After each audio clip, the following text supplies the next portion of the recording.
Hi, I'm Yami from Reebok CrossFit Thames. And I'm Amy Thorstadter from Reebok CrossFit Reykjavik. We're going to have a look at some ideas on how to improve your hip extension. If you spend all day sitting down on that desk or just have a tight hips, these are tips for you. First one is going to be really simple. You're going to set up an ab mat, don't go quite yet. You're going to set up an ab mat sideways against the wall. And it's going to start on all fours. She's going to bring her shin, just show the left leg. She's going to bring the shin all the way up against the wall.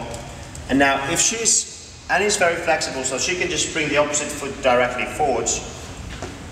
But if you have difficulties with this, you can start by bringing that foot to the outside and then slowly sneak it in as you gain in mobility. From that position, Annie's got a couple options. She can just stay in here and squeeze her butt nice and tight to try to push her hip towards the ground to increase the stretch in the front of this hip.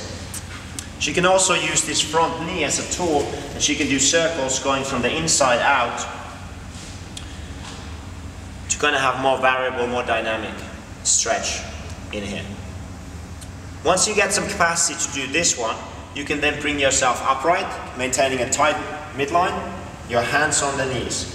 Now, a lot of you will not be able to do this, so if you set up a bench beforehand in front of you, you can use the bench to get yourself up and to push against. Okay? One of the biggest things is that you will not hyperextend this back, so Annie needs to bring her belly a little bit tighter in this position. Can you show us a really hyperextended back? That would be really bad. Go back to a better position, maintain everything nice and tight. One of the things to notice here is that the heel is directly behind her butt. If she starts to sneak that foot out, that's her way to get out the stretch. So you need to make sure that that heel stays behind your butt directly. Okay, so that's the idea number one.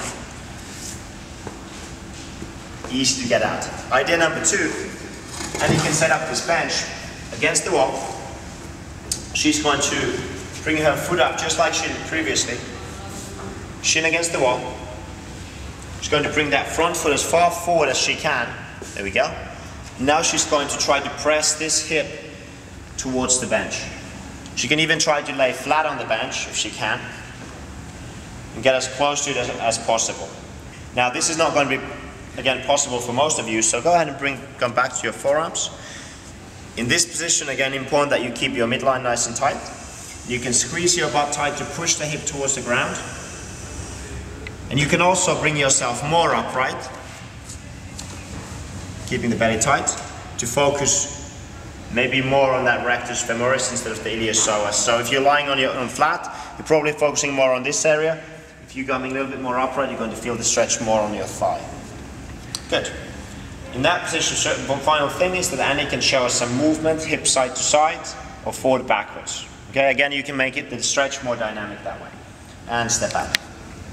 We're going to have a look at just one idea, how you can affect the sliding surfaces, and we're going to address the muscle here in the front. So Annie's going to lie on her front, and she's going to bring the ball just in the front of her hip. Now she can be sideways or almost on her belly. Just find a position where she can feel the muscle, and from there Annie can try to lift the whole thigh off the ground gently. It's going to be pretty difficult. Or she can keep the thigh on the ground and just rotate her thigh from one side to the other, or she can rotate her hips one side to the other to roll over the muscle.